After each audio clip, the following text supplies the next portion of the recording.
Olá pessoal, então esse vídeo que eu vou apresentar para você agora faz parte de um conjunto de videoaulas de física básica em nível universitário e essas aulas foram pensadas para servir de complementação para cursos de laboratório e teóricos também. Tá? O vídeo vai ser mais ou menos focado na realização de um dado experimento, mas a gente também vai apresentar uma contextualização teórica que a gente julga ser necessária para o desenvolvimento desse experimento. Tá? Então o formato básico do vídeo vai ser a apresentação geral do experimento, a gente vai discutir de modo geral o que vai ser feito. Depois a gente vai fazer o desenvolvimento dos conceitos teóricos relacionados, isso vai incluir algumas demonstrações experimentais e a apresentação então do experimento, onde você vai poder nesse experimento coletar dados e depois tratar, fazer análise e relatórios. Uma coisa importante eu dizer é que caso você esteja usando esse material aí no curso de laboratório, é importante que você esteja em contato com o seu professor, Ele que vai te orientar nas atividades, nos relatórios, as avaliações e também mesmo parte do vídeo que ele acha mais importante ou menos importante você dar ênfase. Bom, esse material então foi baseado nessa bibliografia aqui. Então a gente tem a parte teórica baseada nesses 4 livros que estão mencionados aqui e a parte experimental ela foi toda baseada no livro de práticas do Laboratório de Física 2 aqui do Instituto de Física de São Carlos. Esse livro vem sendo desenvolvido desde a fundação do Instituto, tem contribuição de vários professores ao longo do tempo. A última compilação do livro foi feita pelo professor Schneider com alguma participação minha aí. Tá? Se você não tem acesso direto a essa apostila, você pode entrar nesse link aqui que eu estou mostrando, tá? Onde você pode fazer o download do PDF dessa apostila. Então vamos ao vídeo. Bem, então nós estamos aí no tema rotação de corpos rígidos e conservação de momento angular. E nesse vídeo em particular a gente vai tratar então do tópico que é a segunda lei de Newton para a rotação de corpos rígidos. Meu nome é Eduardo Ribeiro Azevedo, eu sou professor do Instituto de Física de São Carlos. Bom, todo mundo já, quando criança, brincou algum dia de peão, E o movimento do peão é bastante interessante e bastante intrigante até, A gente tem aqui, só para mostrar para vocês, uma espécie de peão que nós chamamos aqui no laboratório, obviamente, o peão é um tipo de giroscópio, E esse vai ser o tema principal, vai ser o experimento principal que a gente vai tratar nesse vídeo. Tá? Então, só mostrando para vocês o movimento do peão para a gente olhar algumas características. Olha, quando o peão está girando em torno do eixo aqui, ou do giroscópio, girando em torno do eixo, ele executa esse movimento de precessão. A gente vai estar interessado em entender por que esse movimento ocorre, e quais são as leis físicas que regem esse movimento. Então, esse é o nosso objetivo principal e é essa a prática que a gente vai abordar no final. Porém, antes eu gostaria de discutir com vocês alguns dos fundamentos que levam ao entendimento desse movimento. Então nós vamos falar um pouquinho de teoria e aproveitar para fazer algumas demonstrações bem interessantes para fundamentar melhor essas questões. Bom, eu vou começar com uma demonstração que é bastante intrigante, você vai achar isso aí em qualquer livro, digamos assim, básico daqueles que foram mencionados. Tá? Esse é um probleminha típico, mas que o resultado às vezes surpreende a gente. Então vamos tentar entender o que é isso aí. O que eu tenho é o seguinte, eu tenho aqui uma haste que é articulada neste ponto. Aqui na ponta da haste tem um suportezinho onde a gente coloca uma bolinha. Essa bolinha não está presa à haste, ela está solta aqui. Tá? Em um certo ponto da haste, uma distância RC aqui da articulação, a gente tem um copinho e esse copinho sim está preso à nossa haste. Tá? O comprimento da haste é L, tá? E nesse ponto aqui eu tenho um suporte para manter a haste a um certo ângulo θ. Tá? Então, mas antes de tratar esse problema específico, vamos dar uma olhadinha numa situação que é bem interessante. Vamos supor que eu tenho aqui um corpo plano, tá? E eu queira descrever um movimento de rotação em torno de um eixo perpendicular ao corpo. Como o corpo é plano, eu vou escolher a origem que esteja exatamente no corpo, em algum ponto do corpo. O centro de massa vai estar a uma distância r, então vou definir esse vetor r que vai da origem até o centro de massa. E a única força que vai atuar nesse sistema, se ele está articulado aqui no ponto O, é a força peso. Tá? Então a gente tem aqui a ação da força-peso, isso vai provocar então um torque que vai fazer o corpo rodar em torno do ponto O.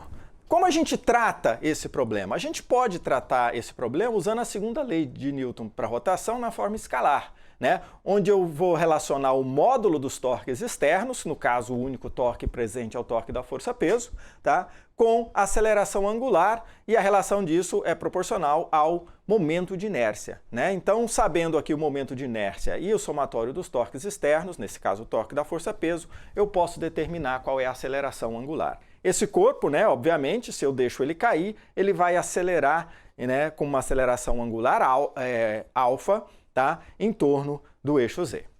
Bom, então tudo que a gente tem que fazer é calcular esse torque. Então, ó, o torque vetorial é o produto vetorial de R e mg, né? Obviamente esse torque, se eu faço a regra da mão direita aqui, vai estar ao longo da direção Z.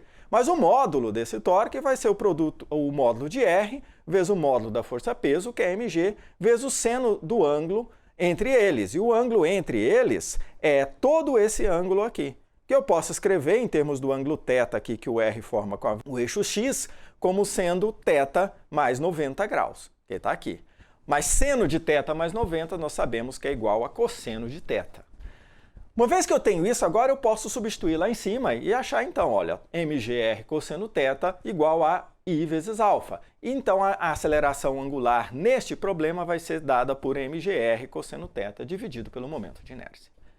Sabendo disso, vamos voltar então agora no nosso problema, tá? Então o que eu tenho é exatamente uma situação daquela que eu acabei de falar. Eu tenho um movimento no plano, eu vou escolher a minha origem aqui na articulação, né? E eu quero descrever o movimento da haste. Tá? Tem algumas perguntinhas. Quais que são as perguntas principais desse probleminha? Né? Vamos ver. A principal pergunta é a seguinte, ó. É possível fazer a bola cair dentro do copo? Né? É isso que a gente vai querer responder. E, obviamente, tem algumas condições para que isso ocorra. Então, quais são essas condições? A primeira condição é a seguinte, ó. O copo deve estar no exato ponto onde a bola cai. Então, quando a barra estiver caído aqui na mesa, ou quando ela tiver batido na mesa, esse copo vem parar em algum lugar. E ele tem que estar exatamente no ponto onde a bola cai. Tá? Para que isso ocorra, né, a distância entre esse ponto aqui, onde o copo estará quando a barra bater na mesa, até o ponto de articulação, né, RC, ele tem que ser igual exatamente, né, a bola está na extremidade da barra, RC tem que ser L cosseno θ. Basta tomar o cosseno de θ aqui, ó, é o cateto adjacente, que é RC dividido pela hipotenusa, que é L. Então, RC tem que ser L cosseno θ. Essa é a primeira condição. Mas a outra condição, né, que é mais intrigante, é a seguinte, ó. A haste deve atingir a mesa antes da bola. Tá? Qual é a condição para acontecer isso? Tá?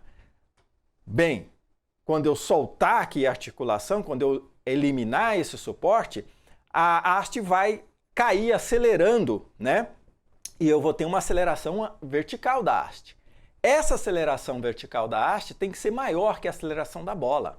Mas veja, se a bola cair sem contato com a haste, para a haste chegar antes, isso tem que acontecer, né? A bola vai cair em queda livre. E a aceleração de queda livre é a aceleração da gravidade. Então, basicamente, a condição que a gente tem é que a aceleração vertical da extremidade da haste, eu vou chamar isso de y, né, tem que ser maior do que a aceleração da gravidade. A gente pode ver mais ou menos a situação onde alguma coisa cai mais rápido do que a aceleração da gravidade, né, com uma aceleração maior. Então, essas são as duas condições.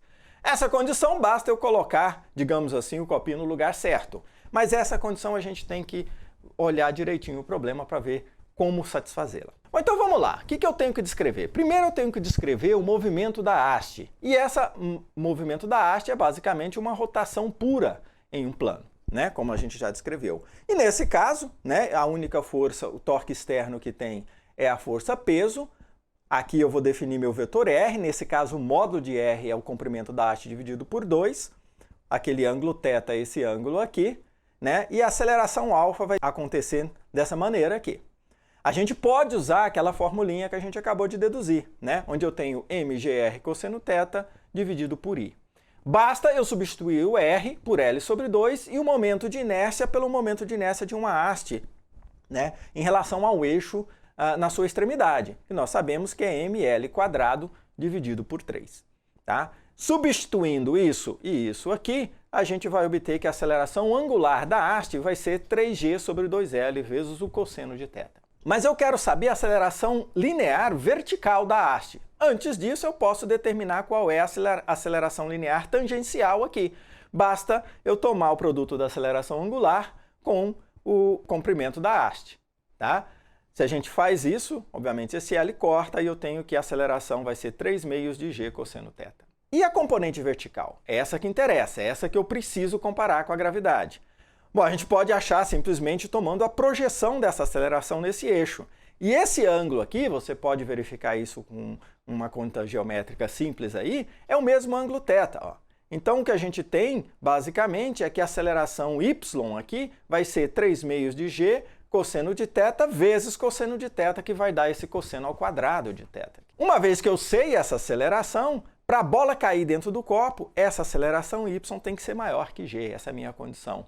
O que implica, né, que esse 3g cosseno ao quadrado de θ tem que ser maior que g, vai cortar o g aqui, eu tenho que o cosseno de θ tem que ser maior que raiz de 2/3. A condição que satisfaz isso é que o θ tem que ser um ângulo menor que o arco cosseno de raiz de 2/3. Ou seja, no caso, o θ tem que ser menor que 35,3 graus. Se isso for satisfeito, a gente consegue fazer com que a bolinha caia dentro do copo, tá?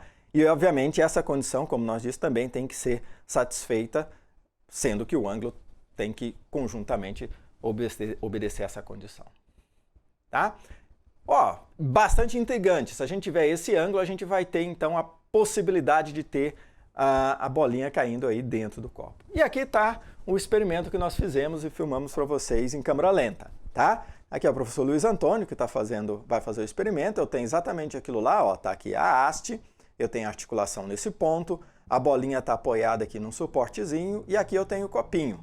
Né? A gente colocou aqui uma pasta dentro do copinho para a bolinha não quicar, para ela ficar lá quando ela cair, né? Na verdade foi creme dental mesmo, tá? Então o que a gente vai ter aqui é que o professor Luiz vai rapidamente tirar o suporte. Não vai aparecer tão rapidamente aqui porque está em câmera lenta, mas ele deu um tapa aqui para tirar esse suporte. E vamos olhar então o que acontece com o movimento da bolinha e do copo. Vamos lá. Olha lá. Tirou? Olha a bolinha aqui, ó. Olha como ela cai em queda livre. Enquanto que o copo executa esse movimento aqui.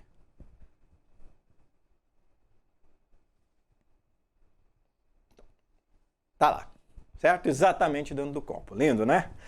Bom, então essa é um problema típico, como eu disse anteriormente, que você vai achar em vários livros. Aqui está a execução, digamos, experimental, né, desse problema. Mas vamos agora tratar um pouco mais sobre a segunda lei de Newton da rotação. Agora eu quero olhar para a forma vetorial dessa lei, tá? Vamos supor que eu tenha aqui um sistema de partículas, e nós já vimos lá nos outros vídeos sobre rotação, né, que a gente pode, para um sistema de partícula, definir o que nós chamamos de momento angular, né? O momento angular, basicamente, vai ser o momento angular de todas as partículas, tá? A soma desses momentos angulares, a soma vetorial, que a gente, nesse caso, pode relacionar, né, a derivada desse momento angular, tá, com a soma dos torques externos. Só que agora é uma relação vetorial, ó. A soma dos vetores torque externo igual à variação do momento angular total no tempo vetorialmente. Então vamos ver as consequências, uma consequência em particular, dessa forma vetorial da segunda lei de Newton para a rotação.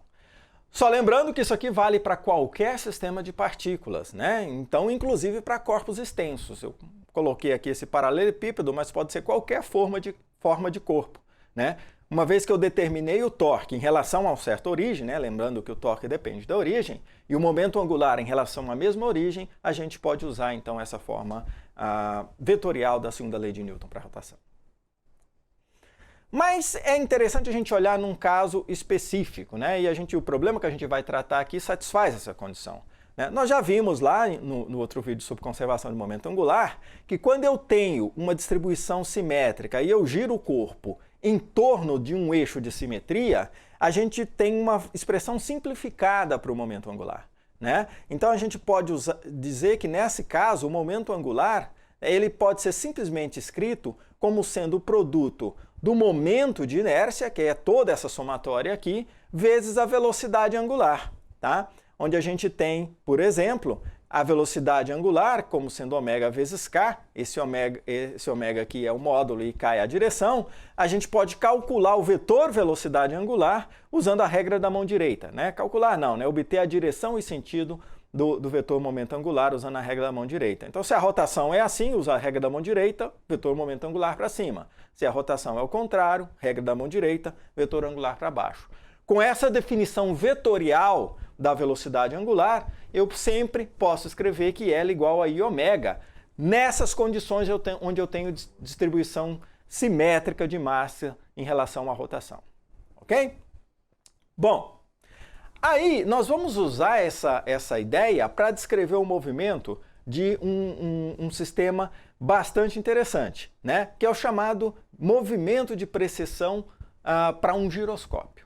Aqui eu tenho, né, deixa eu mostrar para vocês aqui, um giroscópio que é igualzinho àquele que foi mostrado no primeiro slide do vídeo lá. É um peão, tá? O que nós temos aqui é um eixo livre que eu posso girar em torno desse eixo, tá?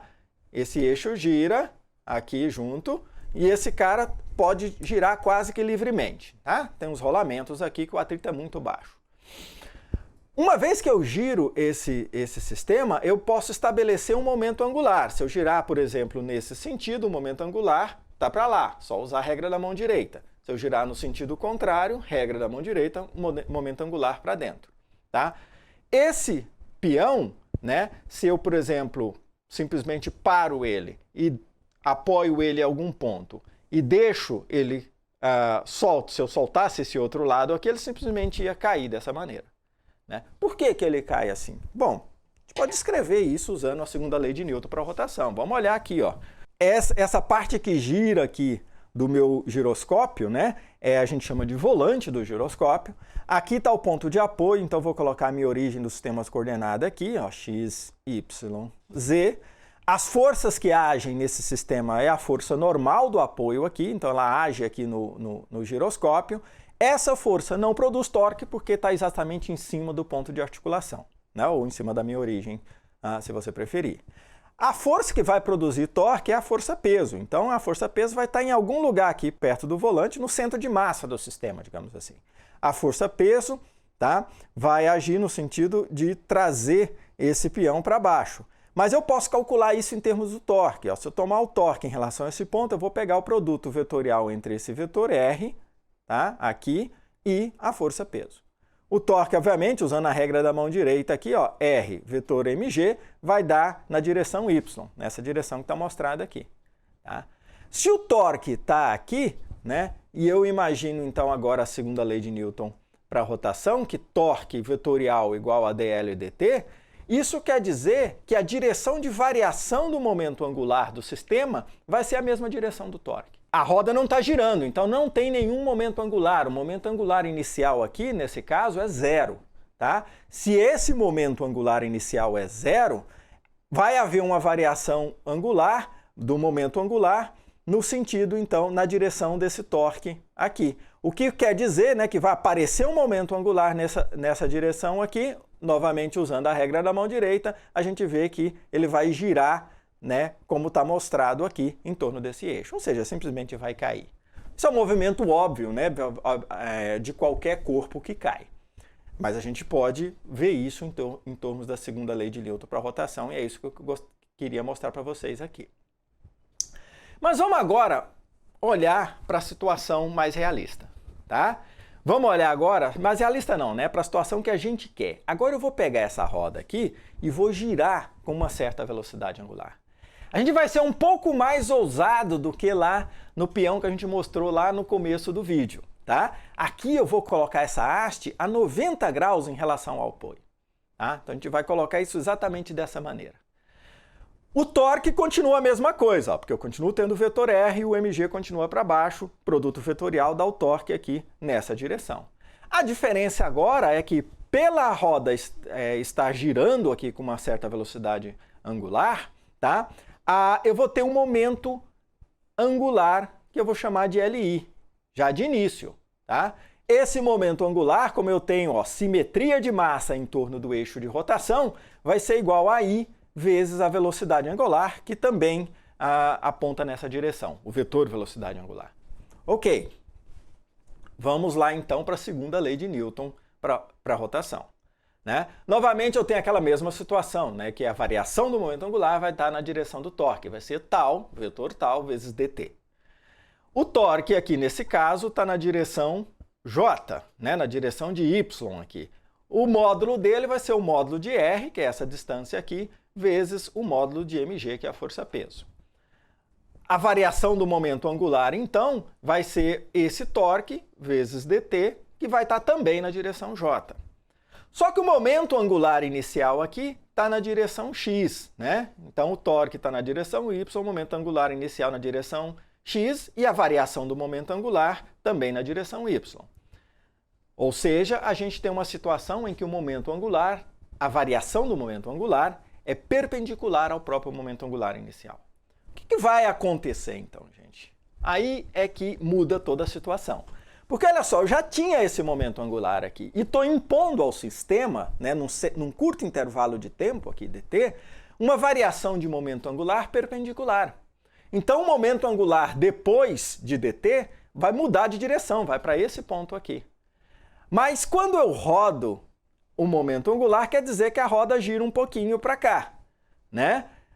E isso muda a direção, digamos assim, do novo momento angular inicial. Isso muda também a direção do torque e o dl continua perpendicular, né? Então, novamente, eu tenho mais uma mudança na direção do momento angular, de forma que isso vai ocorrendo sucessivamente, ou seja, o momento angular, na verdade, tende a girar com uma certa frequência. E se o momento angular gira aqui, na verdade, quer dizer que a roda tem que girar junto, porque a direção do momento angular é estabelecida pela rotação ômega. Isso é o que a gente chama de movimento de precessão, né? Um giroscópio ele vai executar esse movimento de precessão em torno desse eixo por causa da variação do momento angular que é imposta pelo torque, né? E isso tudo é descrito pela segunda lei de Newton para a rotação. Bom, vamos olhar aqui então, por exemplo, o movimento de precessão. Ó. Então eu tenho aqui o meu volante, tá? Eu vou girar a minha roda nesse sentido aqui, e o movimento de precessão, se você calcular a direção de variação do momento angular, vai ser essa, né? E esse cara então começa a executar esse movimento aqui de precessão. A frequência desse movimento a gente chama de frequência de precessão, eu vou representar isso pelo ômega maiúsculo aqui. Temos aqui um videozinho para mostrar para vocês, tá? Desse movimento de precessão. Eu vou acionar o vídeo, tá ali o professor Luiz Antônio vai colocar. Veja que ele tem uma certa dificuldade de colocar o giroscópio no lugar. Não é porque ele é fraco, não. É porque tem aquela questão da conservação do momento angular. Ele tem que fazer bastante força aí para mudar a direção do momento angular, né? Ele tem que impor um torque no sistema. Novamente, segundo a lei de Newton para a rotação. Então agora ele vai soltar, ó. Quando ele solta, está perpendicular. O giroscópio não cai, ele simplesmente começa a girar em torno do eixo. Aqui tem uma marquinha que a gente colocou para você ver qual é o sentido de rotação. Então agora ele está rodando assim, ó, e precessionando assim. Então depois é importante lá no seu relatório que você descreva esse movimento, né, e verifique se o que você está vendo aí de fato é o que você prevê, né, pela teoria. Né?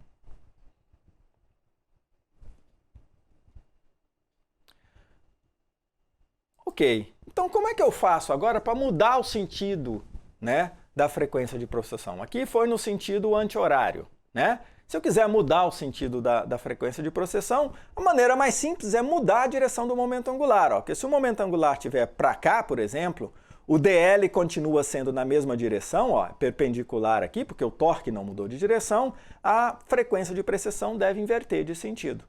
Vamos ver se isso ocorre, né? Tá aqui agora, nesse vídeo aqui, a gente vai inverter a direção da velocidade. Olha lá.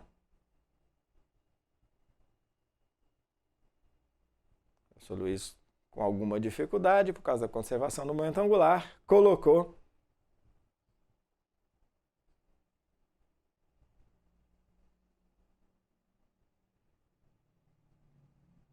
E olha só o que acontece.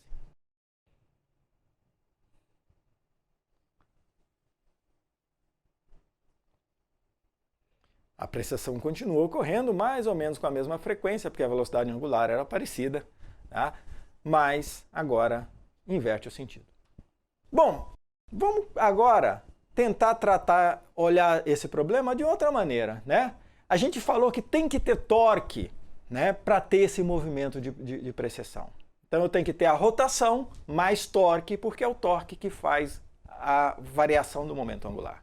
Vou pegar uma situação em que eu elimino o torque do sistema. Como é que eu faço isso? Olha, é muito simples.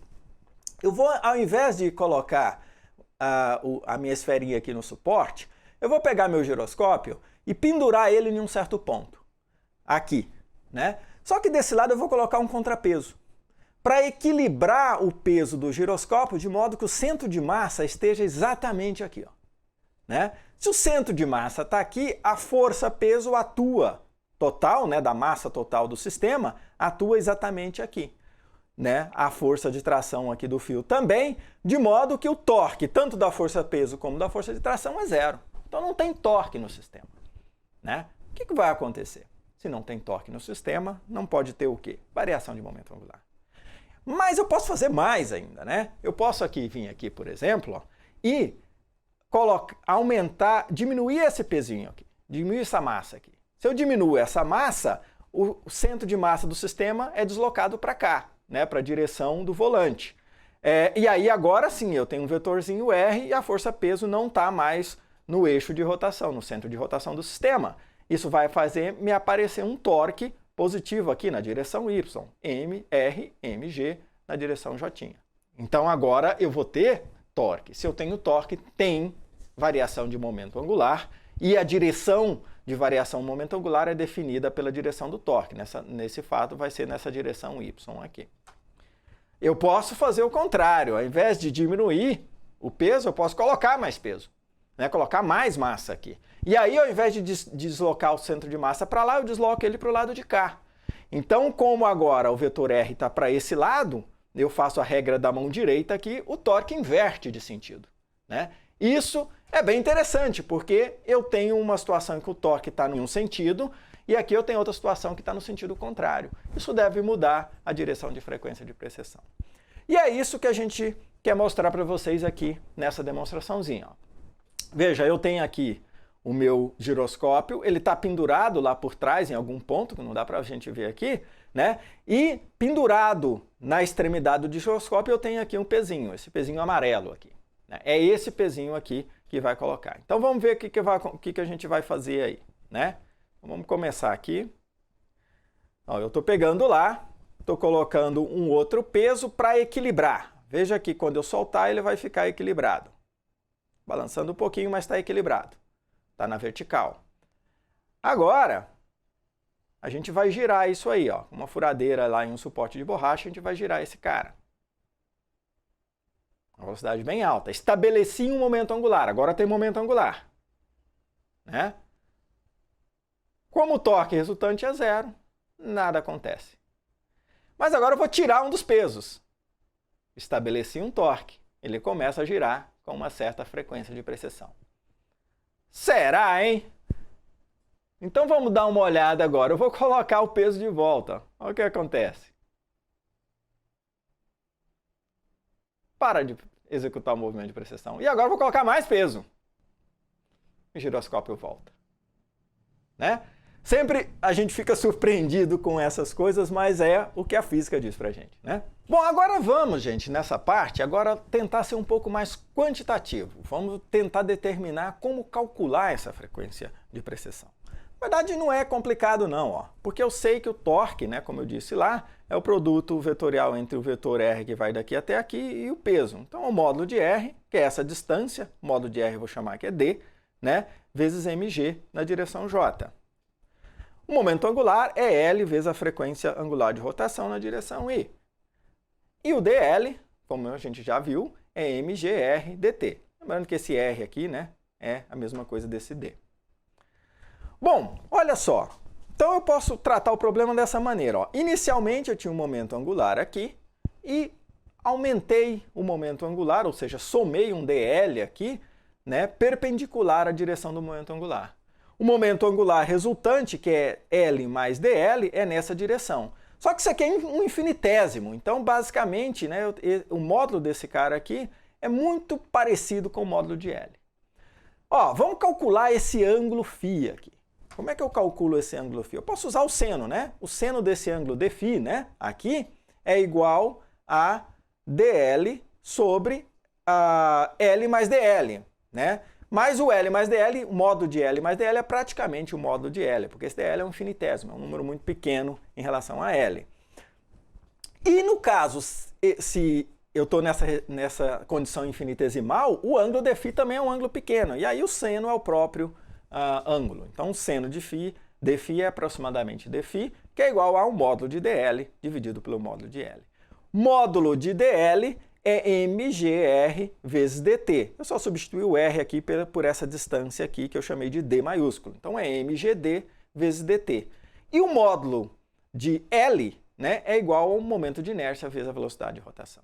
Então, para eu calcular o dφ, eu tenho essa expressão.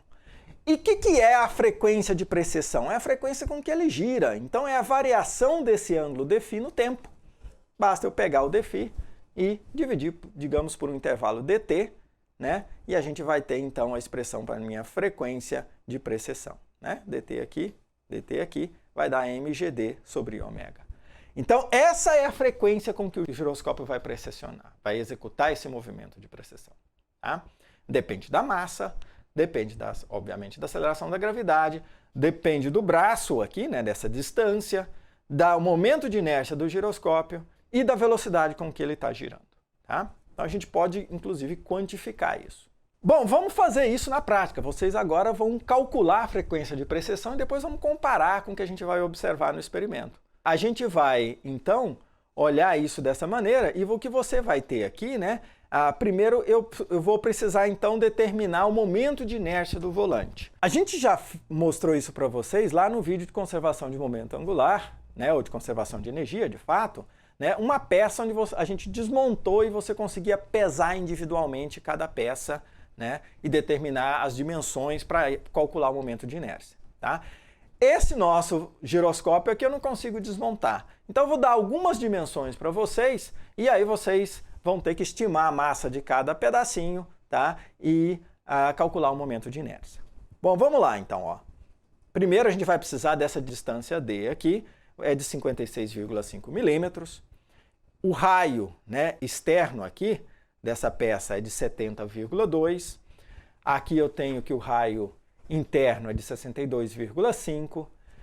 A largura, né, do volante aqui, essa largura externa, é de 20,3.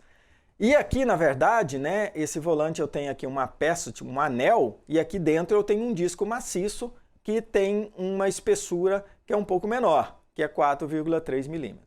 Então, aqui eu tenho um anel externo, isso aqui é a espessura do disco interior. O diâmetro desse eixo é 7 milímetros, tá? E a massa total desse giroscópio é 1,116 kg. Mas para calcular o momento de inércia, eu vou ter que dividir, né, essa peça total em várias geometrias, né? Eu vou precisar saber a massa de cada peça. Eu não sei, mas eu sei a densidade do aço que foi feito, né?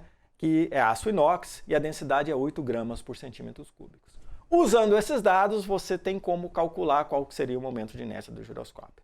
Um detalhe importante aqui, ó, é que eu não levei em conta essa peça, né? Não te dei nenhuma dimensão em relação a essa peça. Aí você olha e fala assim, oxa, vai ficar muito errado, porque essa peça aqui é grande, ela deve influenciar no momento de inércia. Na verdade, nem tanto, porque essa peça aqui, ó, ela é feita de alumínio, né? Então ela é muito mais leve do que o giroscópio em si. É só alguma coisa que a gente colocou aqui para colocar. O eixo vai tudo aqui por dentro e essa peça é só uma peçazinha de alumínio.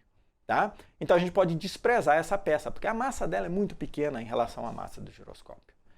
Ok, então a gente precisa determinar o momento de inércia, a gente sabe como calcular isso geometricamente. Essa é a tarefa de vocês. Agora, eu preciso medir a velocidade de rotação. Para medir a velocidade de rotação, a gente vai usar um tacômetro óptico, né?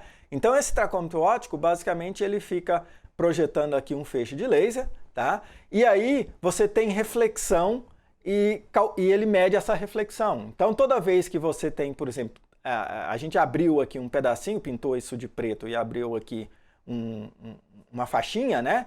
Então, toda vez que o feixe incidir aqui, ele vê o feixe refletido. Se ele incide no preto, ele não vê. Então, ele sabe toda vez que essa faixa foi detectada. E com isso, ele consegue determinar qual é a velocidade de rotação. Nosso tacômetro óptico é esse tacômetro Minipa, né? Deixa eu só mostrar aqui um para vocês.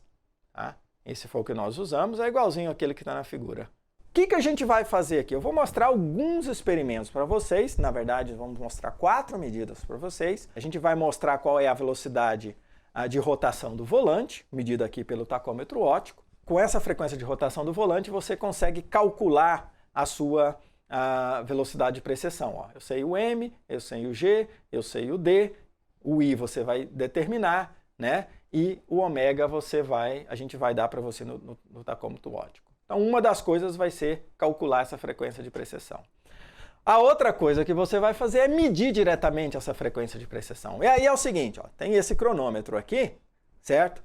Que o professor Luiz vai disparar em algum momento. Na verdade, quando o giroscópio estiver aqui nessa posição aqui perpendicular. Então, você vai olhar quando o cronômetro foi disparado, contar aqui 1, 2, 3 voltas. E aí você vai olhar no cronômetro, você pode parar o vídeo para pegar com precisão isso aí, né? E determinar qual é o tempo de 3 voltas. Se você sabe o tempo de 3 voltas, você sabe que cada volta ele roda de 2π, você acha qual é a frequência de precessão em radianos por segundo. Então você faz essa medida direta da frequência de precessão e pode comparar com o valor que você calculou. A precisão aqui do nosso cronômetro é em décimo de segundo, tá? Então não vai aparecer o pontinho aqui, mas você sabe que essa casa aqui está em décimo de segundo. Olha lá, então, ó, já está girando o volante, tá? Eu medi, então, com o tacômetro, começou, 1, 2, 0, 1, 2, 3. Agora você vai medir o tempo. A velocidade 2.448,2 é a velocidade de rotação do volante. RPM, tá, gente? Que é a unidade que o tacômetro vai dar pra gente. Então, você tem que converter isso aí para radianos por segundo. Vou mostrar para vocês aqui mais 3 medidas para vocês fazerem, então, uma média desses resultados, tá? E aí estimar melhor o erro da medida.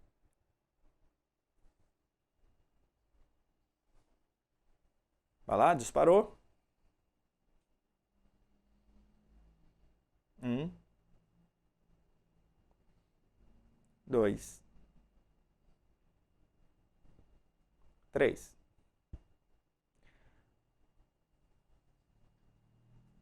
2.589,7 RPM é a velocidade de rotação, angular de rotação do volante. Novamente, medir a velocidade. Gravou lá no tacômetro, né? Disparou.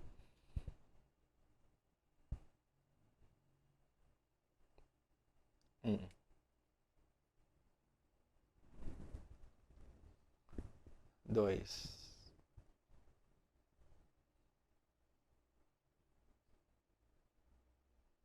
3.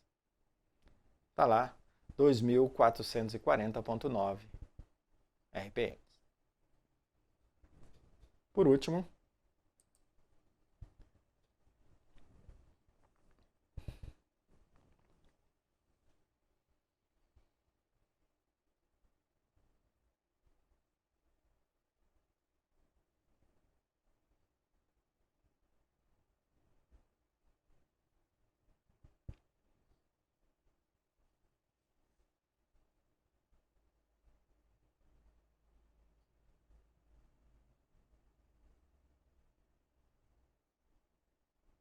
segunda volta.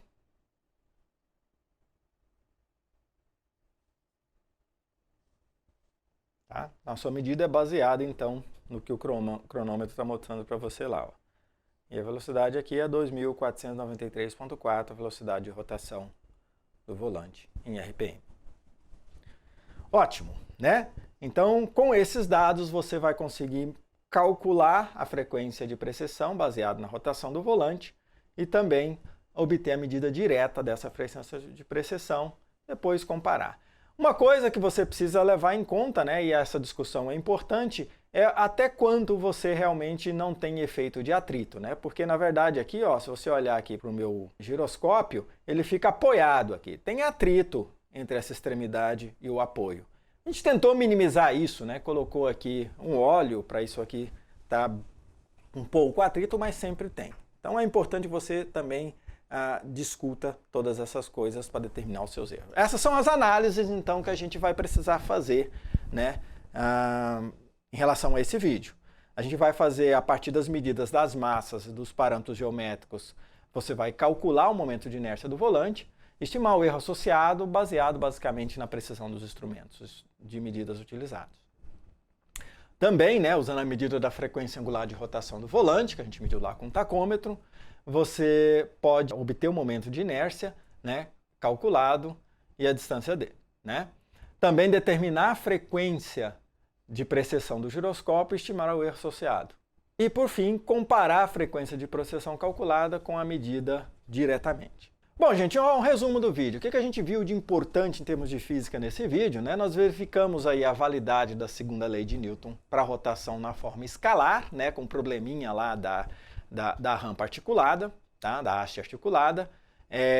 Nós também utilizamos a forma vetorial da segunda lei de Newton para a rotação para descrever o movimento de precessão de um giroscópio. Tá?